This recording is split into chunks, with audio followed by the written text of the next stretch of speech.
इस मूवी के शुरुआत में हम लोग एक गांव का सीन देखते हैं। यहाँ हमें एक औरत दिखाई देती है। उसकी डिलीवरी होने वाली थी, लेकिन उसे एक बेटी हो जाती है। इसके बाद उस औरत का पति उस बच्ची को दूध में डुबाकर भगवान को अर्पित कर देता है, क्योंकि उस समय लड़की का पैदा होना अपशगुन माना जाता था और इसलिए यहाँ सभी लोग लड़का ही चाहते थे। इसी गांव के बगल में एक दूसरा गांव होता है। यहाँ एक परिवार में रामशरण और उसके 5 बेटे होते हैं, लेकिन किसी भी बेटे की शादी नहीं हुई थी, क्योंकि यहाँ लड़की पैदा होते ही मार दी जाती थी। ये लोग काम करने के लिए रघु नाम के एक बच्चे को रखते हैं, लेकिन रघु नीची जाति का था। वहीं इधर बड़ा बेटा रामशरण से ये कहता है वो जल्दी से उसकी शादी करवा दे, क्योंकि उसकी उम्र निकल रही है। रामशरण कहता है वो उसके लिए लड़की ढूंढ रहा है, लेकिन इस गांव में तो क्या, आसपास के किसी भी गांव में कोई भी लड़की नहीं है। ये सुनकर राकेश और उसके भाई खाना छोड़कर चले जाते हैं, लेकिन सूरज यहाँ से नहीं जाता है। इसके बाद इस गांव के बहुत सारे लोग एक घर में टीवी देखने के लिए जाते हैं। ये घर इनका सिनेमा हॉल था। यहाँ ये लोग अश्लील फिल्में देखते हैं। इन गंदी फिल्म को देखते हुए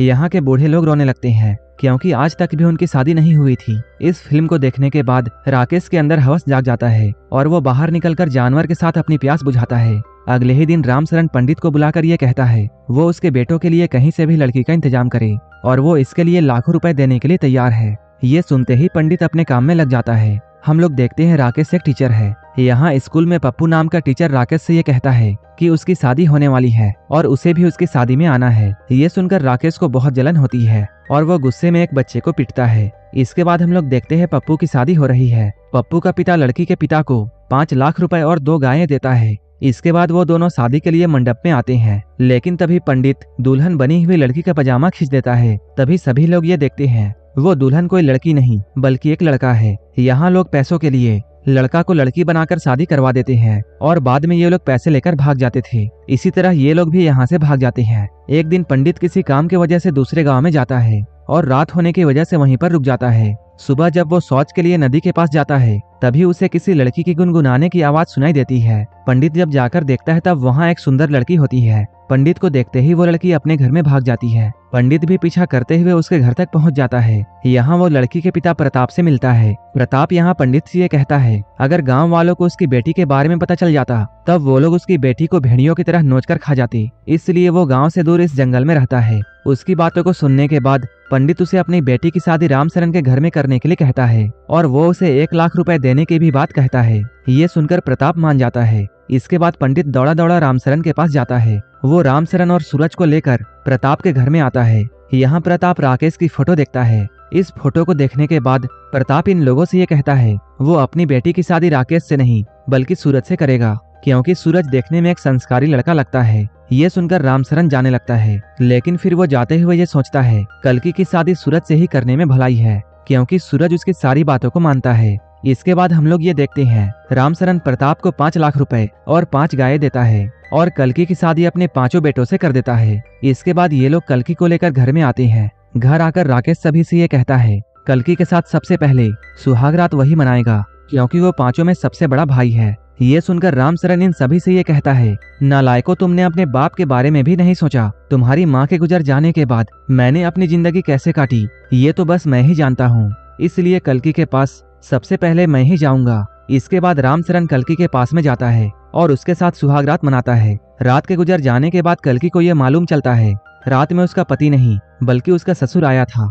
इसके बाद सभी भाई एक एक दिन करके कल्कि के साथ सोते हैं। ये सभी लोग सिर्फ कल्कि को अपनी हवस मिटाने के लिए इस्तेमाल कर रहे थे। जब सबसे छोटे बेटे सूरज की बारी आती है तब वो कल्कि के पास जाता है, लेकिन उस दिन कल्कि की तबीयत ठीक नहीं थी, इसलिए वो उसे मना करती है। सूरज ये सुनकर उसके साथ बाकियों की तरह जबरदस्ती नहीं करता है और ये लोग सिर्फ बातें करते हैं। सूरज काम में कल्कि की हेल्प भी करता है। अब धीरे धीरे ये दोनों एक दूसरे से प्यार करने लगते हैं। इसके बाद कल्कि अपने बाकी पतियों को अपने पास आने से रोकने लगी थी, जिससे रामशरण और उसके बाकी बेटे सूरज को देखकर काफी जलते हैं।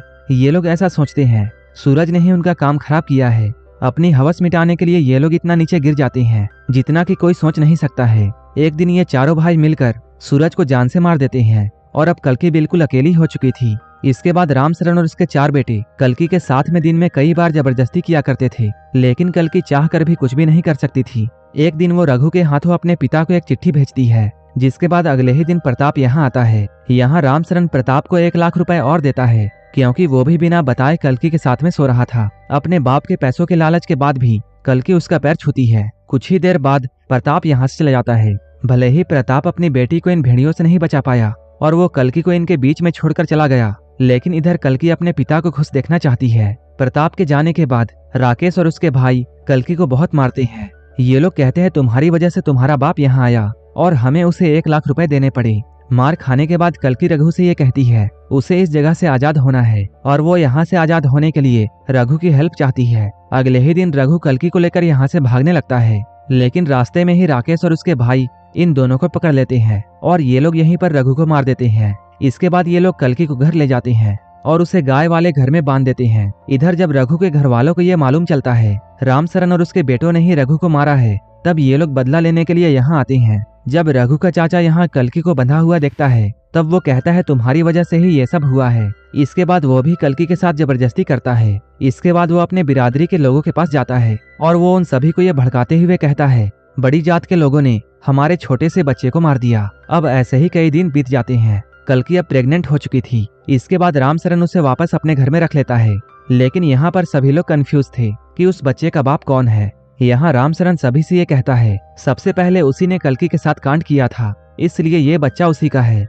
जब प्रेग्नेंट वाली बात रघु के चाचा को मालूम चलती है तब वो ये अफवाह फैला देता है कि उस बच्चे का बाप रघु का भाई है, क्योंकि वो कल्कि को अपने पास रखना चाहता था। इसके बाद ये लोग कल्कि को लेने के लिए रामसरन के घर में जाते हैं, लेकिन गुस्से में आकर रामसरन और उसके बेटे इन लोगों पर फायरिंग करने लगते हैं। इस फायरिंग में रघु का भाई मारा जाता है। बचे हुए लोग यहाँ से भागने लगते हैं। राकेश और उसके भाई गन लेकर इन लोगों का पीछा करते हैं। पीछा करते हुए ये लोग उनके गांव तक पहुंच जाते हैं। तभी रघु का चाचा अपने गांव के सारे लोगों को लेकर इन लोगों पर हमला कर देता है और वो सबको मार देता है। इस बात से रामसरन को बहुत गुस्सा आता है और वो गुस्से में कल्कि को मनहूस कहता है। वो जैसे ही कल्कि को जलाने वाला होता है तभी उनका नया नौकर चाकू लेकर रामसरन को मार देता है। वहीं गांव के दूसरे लोग एक दूसरे से लड़ते हुए यहीं पर मारे जाते हैं। इधर हम लोग कल्कि को देखते हैं। कुछ दिनों के बाद उसकी एक बेटी होती है, लेकिन वो दुखी होने के बजाय बहुत खुश थी। इस मूवी में इंसानों की हैवानियत को दिखाया गया है, जो कि बेटी होने पर उन्हें मार देते हैं, लेकिन जब शादी की बारी आती है तब सभी को अपने बिस्तर में लड़की चाहिए। हमें हमेशा लड़कियों की सम्मान करनी चाहिए, क्योंकि वो कुदरत का दिया हुआ सबसे अनमोल तोहफा है। और इसी पॉइंट के साथ ये मूवी यहीं पर खत्म हो जाती है। अगर आपको ये मूवी अच्छी लगी हो तब एक लाइक जरूर कर देना और ऐसे ही वीडियोस के लिए मेरे चैनल को जरूर सब्सक्राइब कर लेना। तो मिलते हैं हमारे नेक्स्ट वीडियो में।